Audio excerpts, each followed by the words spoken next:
ഇത് 3 kg mango പൂട്ടതാണ്. ഇതൊരു നാടൻ ഇനമാണെന്നാണ് പറഞ്ഞത്. തിരുവനന്തപുരത്ത് വിനേട്ടാ, തിരുവനന്തപുരത്ത് ഒരാളുടെ വീട്ടിൽ കണ്ടെത്തിയതാണ്. അത് എൻ്റെ ഒരു തൈയാണിത്. നമുക്കുണ്ടായിട്ടുണ്ട്, കഴിഞ്ഞ പ്രാവശ്യം ഉണ്ടായിട്ടുണ്ട്. സാധാരണ ജാനുവരി ഫെബ്രുവരി ഒക്കെ ആകുമ്പോഴാണ് കൂടുക. ഇത് നേരത്തെ പൂട്ടു. Citrus orange. ഇതെന്താ വെച്ചാൽ ബേറാപ്പിളാ? ആ ആപ്പിളിൻ്റെ അത്രയും തണുപ്പ് വേണ്ട. ബേറാപ്പിൾ അല്ലേ? ഇത് റെഡ് ഓറഞ്ച്, ബ്ലഡ് ഓറഞ്ച്. ആ വാളട്ടേൻ്റെ ഷേപ്പായിരിക്കും. പറ. ഇത് ഹൈബ്രിഡ് ഞാവലാണ്. വലിയ പഴമായിരിക്കും. ഒരു 30 പഴമൊക്കെ 1 കിലോന്റെ അടുത്തുണ്ടാവും. അത്ര വലിയ പഴം ആണല്ലേ? ഇത് വളരെ ചെറുതായിരിക്കും. ഉണ്ടായിട്ടുണ്ട്. ഇത് ഓൾ സീസൺ പോലെ ഉണ്ടാവും, ഇടയ്ക്കിടയ്ക്ക് ഉണ്ടാവും. ഓൾ സീസൺ കൊല്ലത്തിൽ 1 പ്രാവശ്യം ഉണ്ടാവും. ഉണ്ടായി തുടങ്ങുന്നുണ്ട്.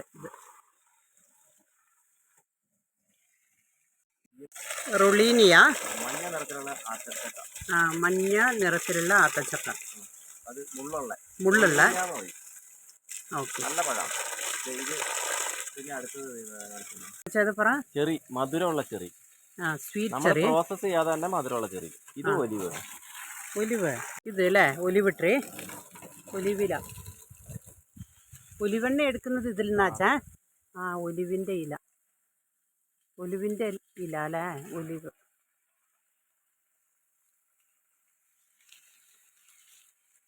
ഇതാണ് ലോകത്തിലെ ഏറ്റവും മികച്ച അവക്കാഡോ ഇനമായ ഹാസ്.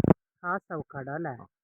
മെക്സിക്കോയുടെ ഹാസ് ഒറിജിനൽ ആണ്. ഇതിന്റെ ഇല കണ്ടോ? വളരെ ചെറിയ ഇലയായിരിക്കും. എത്ര ഗ്രാമോ? 300 ഗ്രാമോ? മാക്സിമം. ഏതിനാ? Hass avocado.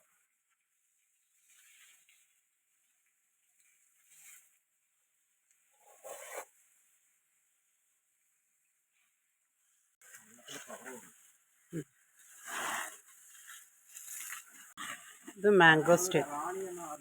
എന്തോ? പഴങ്ങളുടെ റാണി എന്നറിയപ്പെടുന്ന മാംഗോസ്റ്റീൻ.